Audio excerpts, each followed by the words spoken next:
Hey y'all, what is going on? What is going on? It's your girl, Melba Pearson, Melba for Miami, Melba for Justice, also known as the Resident Legal Diva. And it's time for another Mondays with Melba. A little bit of a heavier tone because we have a lot going on here in Florida.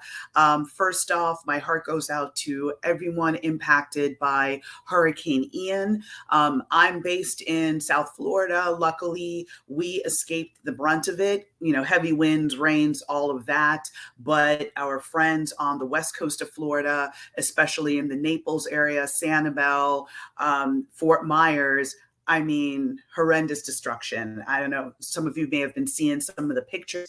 Um, I mean, some folks are never going to be able to rebuild. So I'm going to drop some links in the comments. If you're watching this or listening to this through the podcast, it'll be in the body of the announcement, ways that you can get involved, donate, volunteer, and try and help in some way, because this is going to take a very long time for some of these communities to rebuild, if ever. And it's a lot, right? Because you think about it, especially as somebody who lives in South Florida, I'm thinking like that could be me, and that's the downside of living in paradise, is that you do have these natural disasters that are getting more and more frequent and stronger. It used to be that, okay, category 2, category 3, but now we're getting more and more category 4 and 5 storms, which means more destruction. So again, if you can help, please do, and definitely stay informed. And again, if folks need anything, reach out to me. I'm happy to try and help connect folks with resources and all of that.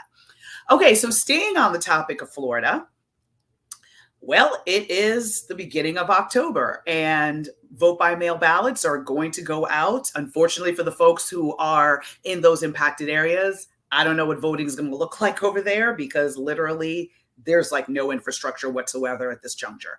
But for the rest of Florida, the vote by mail ballots will go out shortly. And then now we're getting to the countdown of early voting, which will be approximately 2 weeks before the election. And then, of course, the election on November 8th. But I wanted to talk about the election in the context of Hurricane Ian, but also the ridiculous stunt that Florida Governor Ron DeSantis pulled in sending undocumented immigrants to Martha's Vineyard. Let me break that down for y'all for a second. Like, I know a lot of folks may have heard about it and heard bits and pieces of that. Some in substance, there were a number of immigrants that had crossed the border that were undocumented.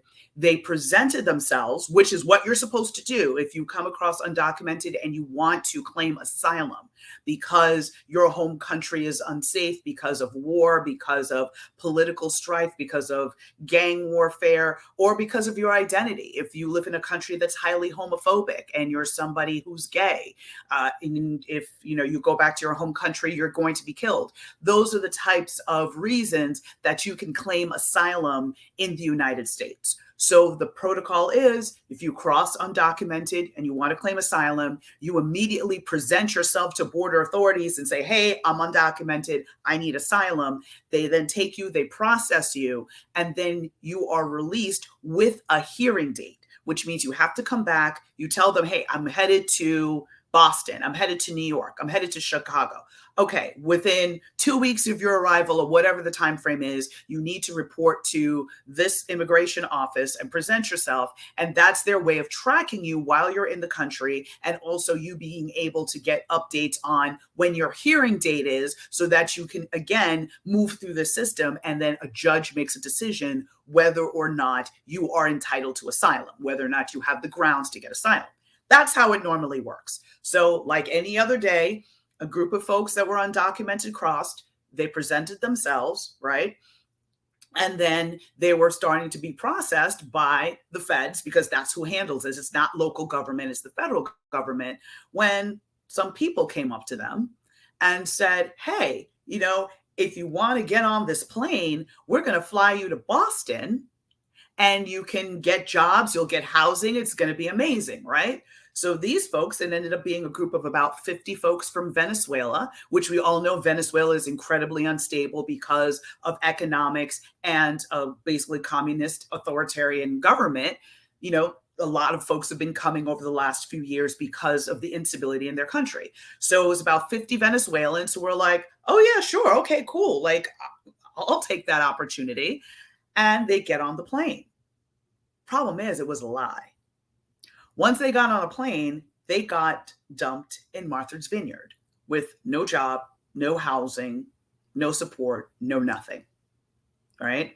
So the people of Martha's Vineyard, of course, we know Martha's Vineyard is a very wealthy enclave up near Massachusetts. And, the Obamas have a house there, like Oprah has a house there. There's a long, actually, history of wealthy Black folks that live up there, little known historical fact, as well as wealthy white people, etc. They were like, okay, we didn't get a heads up that folks were coming, but what did they do? They mobilized. The churches got involved.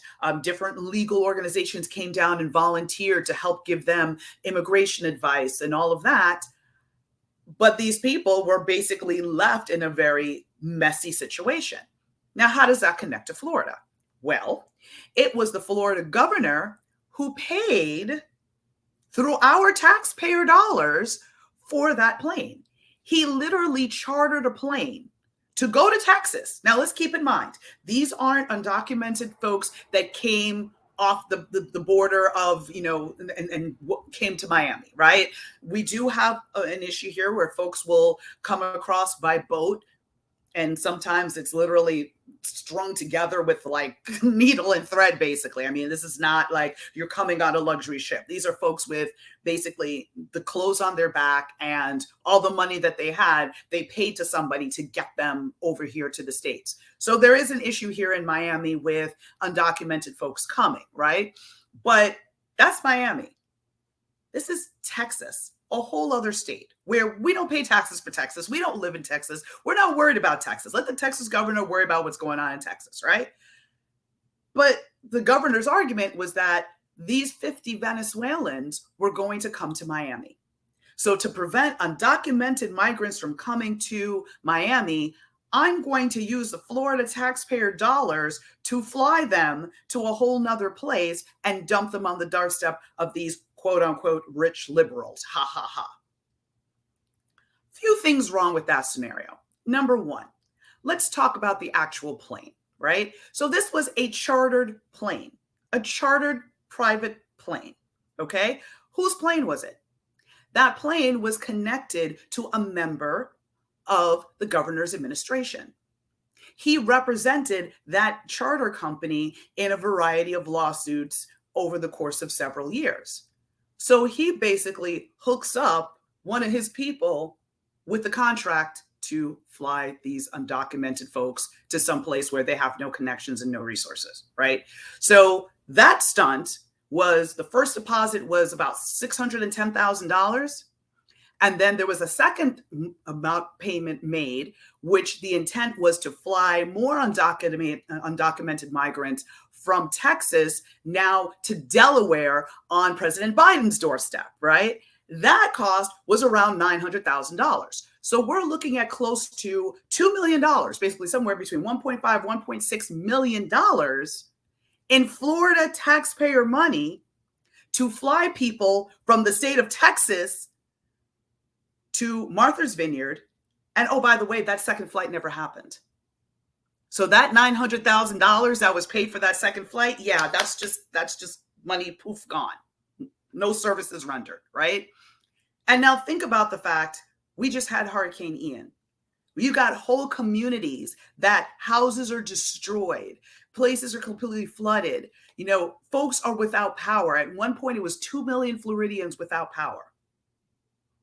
I'm thinking that $1.6 million would be really handy right now to help with cleanup efforts. But instead, that money was squandered on a political stunt, not to protect Floridians, but to assist this governor in his anticipated 2024 presidential run. See, not cool. So the plane aspect, problematic. Number two, let's talk about the whole concept of what he did. Now, the federal government has a process in place to be able to process people that are undocumented. You may not like it, but the reality is that's what Congress is for. That's what the Senate is for. They have taken on immigration reform before and haven't been able to get anywhere. I'll get into why in a second. But when you're looking at the fact that the feds have a system in place, by taking those 50 undocumented people and dumping them in another city, that circumvents the process. So now the feds have no way of keeping track of those 50 folks. So the governor just ended up messing up his own program because those folks can still find their way back to Miami. And guess what? The feds won't know that they're in Miami. So, dude, you just shot yourself in the foot. Again, making no sense. Also, let's talk about the history of this, right? This is not the first time that a group of folks decided they wanted to move undesirables around in an attempt to embarrass, these progressive liberals that talk about these issues, they really don't care. If you go back to the 50s and 60s, there was a movement in the South to bus Black folks from the South to the North. And they did the same thing. They basically went around, they took out ads, they put out leaflets and said to Black folks in Arkansas and Alabama and, whatever, and said, listen, you're not doing so great down here. There's racism down here. You need to go up north. You're going to have a job. You're going to make so much money. It's going to be amazing. You're going to have the best life ever. So, of course, folks are like, oh, okay, that sounds good, right? Let me give this a shot. So they put on their Sunday best. They, gathered up their family. They got on these buses. And then they were just taken up north and literally dumped on a street corner with no job, no housing, no resources. Again, the goal was for the South to embarrass the North because they wanted to expose the Northerners as being just as racist as they were. Well, it backfired because the people were like, oh my God, what the heck? All these people are here and wait, you've been lied to? And so they took them in. The churches mobilized, other folks, community folks mobilized, brought food, helped them out, gave them money, helped them to get to a destination where they can, make some money and get a job and everything else. And what ended up happening is they did a couple of those trips. And then the Southerners realized, oh yeah, this isn't working the way we thought it would. And they had to let it go because they were not able to embarrass the Northerners and be like, see, they're all racist. Now, let's be clear. Racism is everywhere, right? There's no corner of this world where racism doesn't exist in some way, shape, or form, right? That's just the reality. But the fact of the matter is, there are still more good people out there than bad. And when you dump people and do this kind of thing where you try to play these political stunts, it ends up backfiring because at the end of the day, good always prevails. And that's another reason why folks need to know history. So there's that. So, kind of looking at that whole bigger picture and the concerns of the fact that we need immigration reform in this country. I can definitely agree with that. I think that there's ways to be able to expedite these processes and, make them more humane and making sure that the people who really, need that asylum are able to get it, that people who want to come here have a pathway to be able to become a citizen, all of that stuff. Absolutely. Right. But here's the thing. Congress after Congress under different administrations have tried to take on immigration reform in some way, shape, or form. It never passes. The last time was in the Obama administration in 2013, and Republicans blocked any kind of reform. So, and this is, again, a situation where Republicans have had power and they haven't been able to do anything on a federal level around immigration reform. Makes you wonder why that is. So here's an interesting piece of information. I'm going to drop a link to that in the comments, but I had the opportunity to work with a Pulitzer Prize winning journalist while I was at the ACLU of Florida. And in one of his reports that he had done, he actually went to the border and started talking to undocumented folks that were crossing over and trying to understand their experience and learn the real scope of the problem. One thing that he learned was very interesting. He learned that the majority of folks that were coming across the border at the time he was there had jobs. Yep, they had jobs. And you're thinking, well, how is that possible? Here's how it goes. You have these big farms, right?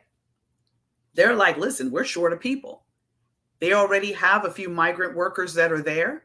They tell the migrant workers, hey, you got family, friends, cousins, anybody who can come across the border? Listen, I'm not paying for them to come.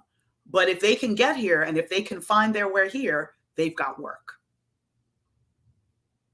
And that's the thing that folks don't want to talk about because there is a whole economic driver under this.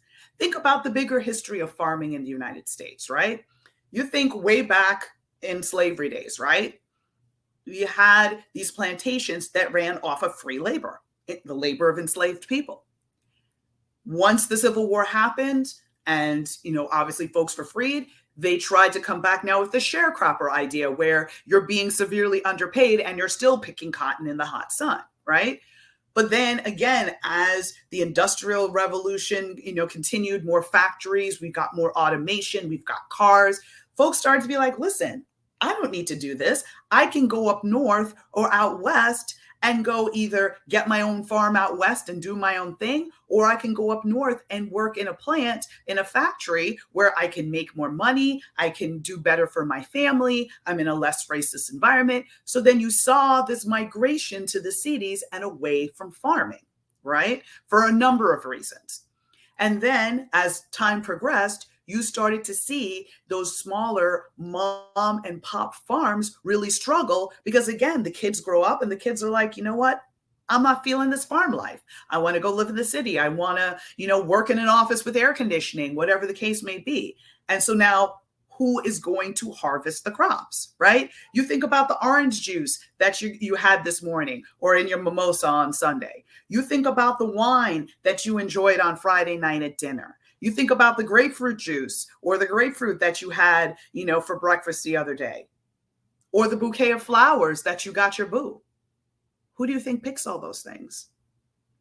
The average American citizen, listen, no matter how broke you are, you're like, listen, I'll go work at Walmart. I'll go work at an Amazon fulfillment center. I'll go work at Burger King. At least it's air conditioned. I'll get, an 10-hour day and I'll get minimum wage, right? Not still granted issues with regards to what minimum wage looks like in this country. And is that really a livable wage? But again, as we're seeing recently coming out of the pandemic, more and more of these businesses are increasing how much they're paying people because that's the only way to be competitive. So you can go to Burger King and make $18 an hour. Are you going to pick that? Or are you going to pick being in a field in the heat, breaking your back, picking oranges for 14 hours? So the sad part is the undocumented migrants are doing jobs that American folks don't want to do. And as a result, there's a whole economic driver that's keeping immigration reform from happening. And just think about it logically, right? And when you have somebody who's undocumented, the other sad part is the undocumented workers get exploited. Because again, an American citizen is going to be like, you know what? No, you're going to pay me my minimum wage, right? They're not working under the table. But undocumented folks are, which means they can be paid $5, for an hour or $100 for the day for backbreaking work. And that, of course, keeps the cost of orange juice down. It keeps the cost of, various flowers and all of these different things down because, again, the corporations don't have to, and the farmers don't have to pay as much in terms of staffing, and then they don't have to pass that cost on to the ultimate consumer. That's why, again, when you're thinking about the bigger picture of businesses leaving the United States to do production in other countries, again, it's because they can get around the OSHA requirements of having a clean and safe environment. They don't have to pay the same amount of money for workers, right? So that's why in their mind, it makes sense to their bottom line to produce things in other countries where they can pay less. So that's the whole economic driver, in my opinion, as to why we don't really have immigration reform in this country. Now, do I have the answer to this? Absolutely not, right? But the answer isn't to lie to people and dump them on somebody else's doorstep. That's not immigration reform, right? And wasting the people's tax dollars behind it. Also, there's a question as to whether or not a crime was committed. Because when you think about human trafficking, human smuggling, things like that, how does that usually play out? It plays out with you promise a person, hey, if you come here or if you come work for me, life is going to be fine. You're going to get a good wage, et cetera, et cetera. Then you walk in the door as a domestic worker in this rich family's home and they take your passport. They don't let you leave. They start abusing you. And now you're in a human trafficking type situation. Same parallel for human sex trafficking, right? Where again, you're being promised, oh yeah, come here, we got a job for you, things are going to be great. And next thing you know, you're being, forced into a room and having to, do things that you don't want to do and that you certainly didn't sign up to do multiple times a day, right? And you're and being degraded and being assaulted. So here, the parallel is that these folks were lied to. They were promised a job. They got on a plane due to the promise of said job. And now they ended up in a situation where everybody else had to pitch in and help. Those lies, you got them to get on the plane based on a lie. And that's problematic. So now there's currently investigation by a Texas sheriff. We have multiple lawsuits. We have a lawsuit from Senator Jason Pizzo here in Florida to find out more information. Gubernatorial candidate Charlie Crist has also done a public information's request to learn more about the details of this plan. The Department of Justice is looking at it. So again, a crime may have been committed. Who's going to take the fall is going to be the question, right? Because it was not the governor who went down and told these people to get on the plane. It was at his direction, but who told who knew what, and who knew what and when is going to be the big question as this investigation kind of pans out. So these are all things to think about in the run up to the election, because again, if our tax dollars are being wasted, and there's no protection or benefit for the people of Florida, y'all got to think about that, because that's our money. That's our hard-earned money that we pay in taxes that is being squandered on foolishness that has nothing to do with us. So there's that. So I'm going to leave it there for now. Lots of food for thought. Like I said, stand by for the various links that will shed light on some of these issues, as well as ways to assist folks impacted by Hurricane Ian. And lastly, I cannot end this broadcast without saying that this month is Domestic Violence Awareness Month. So please take the time to learn more about the different forms of domestic violence and how that can show up in someone's life. Learn how you can help people. Let's say if you know somebody who's going through this type of situation, ways that you can assist them, as well as ways to be able to talk to your kids, because 1 out of 4 kids will be involved in a domestic violence relationship before they leave high school. 1 out of 4. So there's a high likelihood it could be your child or a child that's in your life. So make sure that you're educated, and we do that all we can together to end the scourge of domestic violence. All right, y'all. Thanks for tuning in. Like, comment, share, and also stay tuned for next week, because I am so excited. I'm going to have an Indigenous activist and attorney. Her name is Summer Aubrey, and she's going to talk about Indigenous Peoples Day, as well as the different ways we can support Indigenous peoples in this country, as well as what we can do about this horrible epidemic of missing and murdered Indigenous women and girls. All right, y'all, stay safe and take good care. Bye.